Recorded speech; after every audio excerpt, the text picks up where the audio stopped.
Morning बच्चों। आज जो है लेसन 3 यानी पाठ 3 की जो शीर्षक का नाम है 2 लघु कथा हैं, उसके अंतर्गत मैं पिछले दिन हरा घोड़ा जो शीर्षक था उसको मैं बताया। आज जो है दूसरा खंड है जिसके अंतर्गत आता है सेठ का चित्र।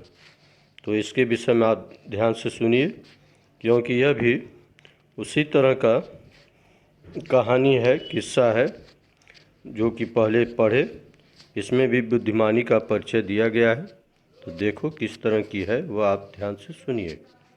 बहुत पहले की बात है, एक सेठ था और वह बहुत ही कंजूस था।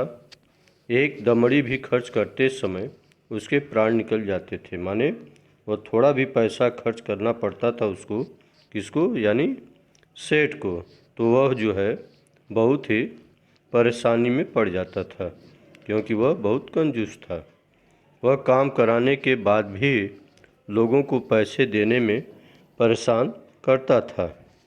एक बार उसने एक चित्रकार से अपना चित्र बनवाया।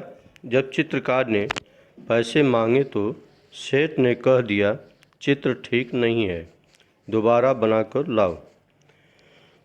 चित्रकार ने कई बार चित्र बनाए, लेकिन वह कंजूस सेठ हर बार कह देता कि चित्र ठीक नहीं है।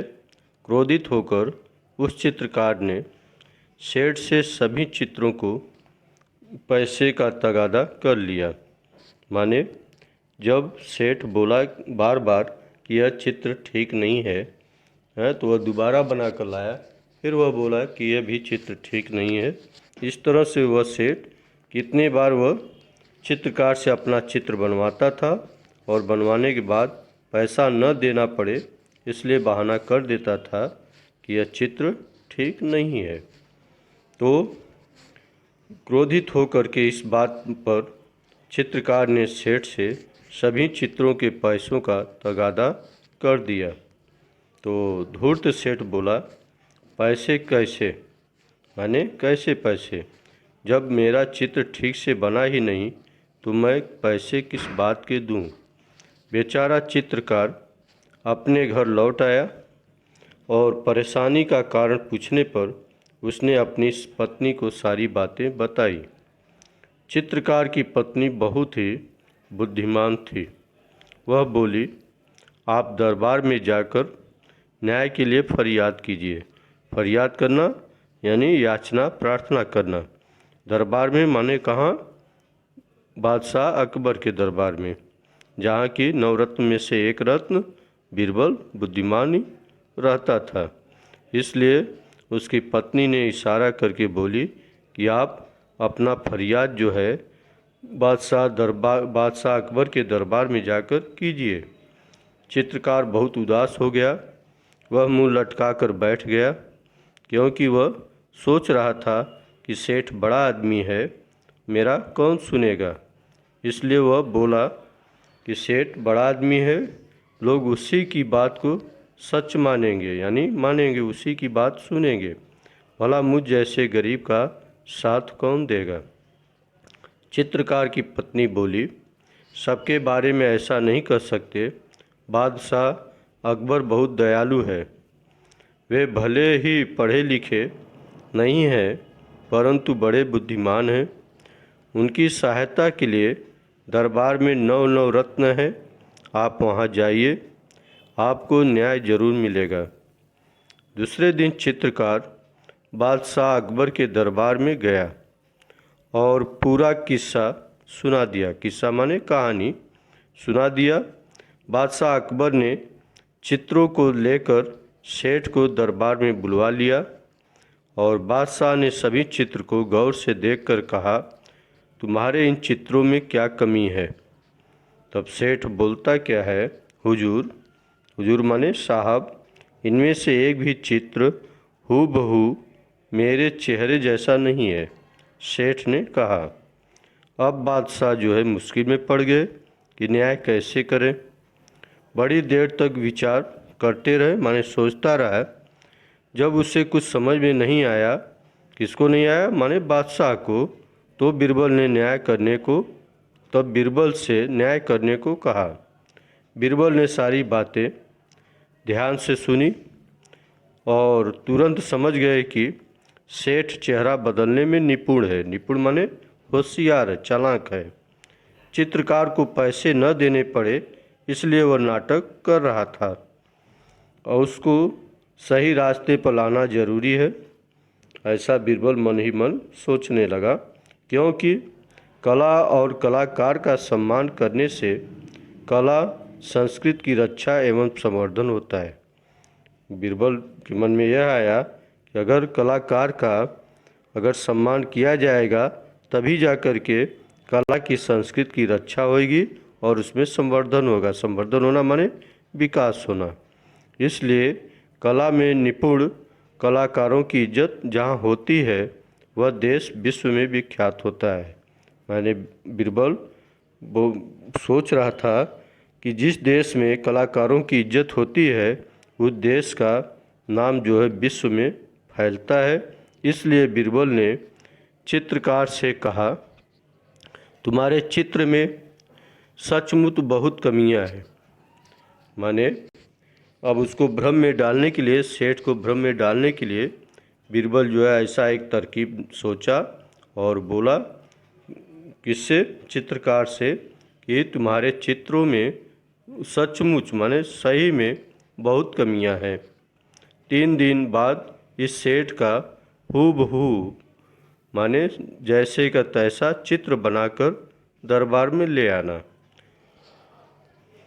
तुम्हें जैसे चित्र बनाकर लाओगे तो सारे पैसे आपको मिल जाएंगे। और सेठ तुम भी दरबार में आकर चित्रकार को पैसे दे देना। सेठ घर चला गया। बीरबल ने चित्रकार से कहा, 3 दिन बाद तुम दरबार में एक बड़ा सा दर्पण लेकर उपस्थित हो जाना। दर्पण माने शीशा। शीशा किसको लाने को बोला बीरबल? चित्रकार को। और 3 दिन बाद जो है चित्रकार दरबार में आया और सेठ के सामने दर्पण रखकर बोला, हाँ सेठ जी, आपका चित्र तैयार है। सेठ अपना प्रतिबिंब देखकर बोला, परंतु यह तो दर्पण है। माने सेठ अपना प्रतिबिंब मतलब चित्र देखा और बोलता है कि यह तो दर्पण है, शीशा है, नहीं यही तो असली चित्र है। माने बीरबल ने बोला कि नहीं यही तो असली चित्र है। फिर बीरबल ने पूछा, सेठ जी यह तो तुम्हारा ही रूप है या नहीं? तो सेठ बोला, जी हाँ। सेठ अपनी चालाकी पकड़े जाने पर बहुत लज्जित हुआ। उसने चित्रकार को उसका मेहनताना माने मजदूरी दे दिया और चित्रकार सभी को धन्यवाद देकर चला गया। इस प्रकार जो है बीरबल ने बादशाह के सामने जो है अपनी बुद्धिमानी का परिचय देते हुए न्याय करने में सक्षम हुआ। और बीरबल के न्याय से बादशाह जो है अकबर बहुत ही खुश हुआ। और बादशाह अकबर की प्रत्येक समस्या का समाधान बीरबल अपनी बुद्धिमानी से फटाफट कर देते थे। यहाँ भी बीरबल ने दूध का दूध और पानी का पानी कर दिखाया। इस तरह से जो है यह लेसन आपको जो है यह दर्शाता है कि बीरबल जो है एक नवरत्नों में से बहुत ही बुद्धिमान मंत्री था, जो कि राजा की हर समस्या का समाधान आसानी से करता चला जाता था। तो यहाँ भी जैसे हरा घोड़ा लाने को जब बोला गया था तो बीरबल ने बड़े ही बुद्धिमानी से स्वीकार कर लिया और 7 दिन बाद हरा घोड़ा ला करके दिखाने का प्रयास किया। तो अकबर भी उस समय भी विस्मित हो गए।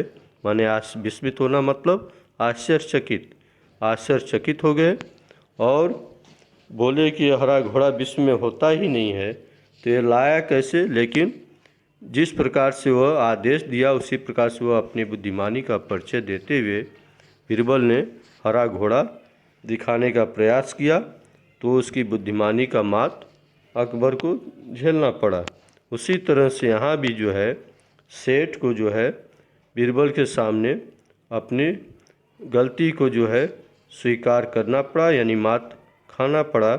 इस तरह से यह जो है पाठ सिर्फ यह दर्शाता है कि अकबर बादशाह के ज़माने में बीरबल एक निपुण, बुद्धिमान और चतुर जो है मंत्री था, जो कि हर समस्या का समाधान अपने बुद्धि से खोज निकालता था और सबको संतुष्ट करता था।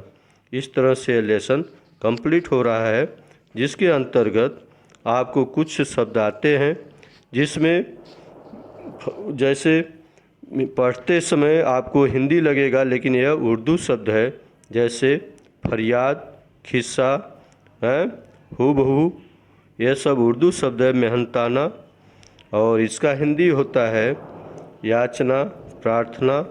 किस्सा माने कहानी, हूबहू माने जैसे का वैसा, मेहनताना माने पारिश्रमिक, पारिश्रमिक मतलब मेहनत, मजदूरी। और इसमें दो जो है ग्रामर का शब्द है, एक है कहावत और दूसरा है मुहावरे। कहावत और मुहावरों में ज़मीन आसमान का अंतर होता है। जैसे दूध का दूध, पानी का पानी, यह एक प्रकार का कहावत है जिसका अर्थ होता है सही न्याय करना। मुहावरे के अंतर्गत आता है सिर आँखों पर रखना, यानी स्वीकार करना, और मात देना यानी पराजित करना, मुंह लटकाना यानी उदास होना।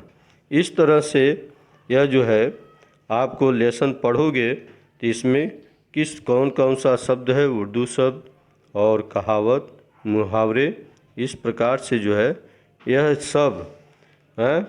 हर लेसन में आपको ऐसे कुछ शब्द मिलेंगे जिसका पढ़ने में लगेगा कि हिंदी शब्द है लेकिन रहता है उर्दू, और उसका अर्थ जो है दोनों का एक ही होता है। और कहानी के माध्यम से यह स्पष्ट हो गया कि जब कोई बुद्धिमानी से कार्य करता है तो कोई भी कार्य करने में वह आसानी से सफल हो जाता है। इस तरह से यह लेसन कंप्लीट होता है। आज के लिए इतना ही। धन्यवाद।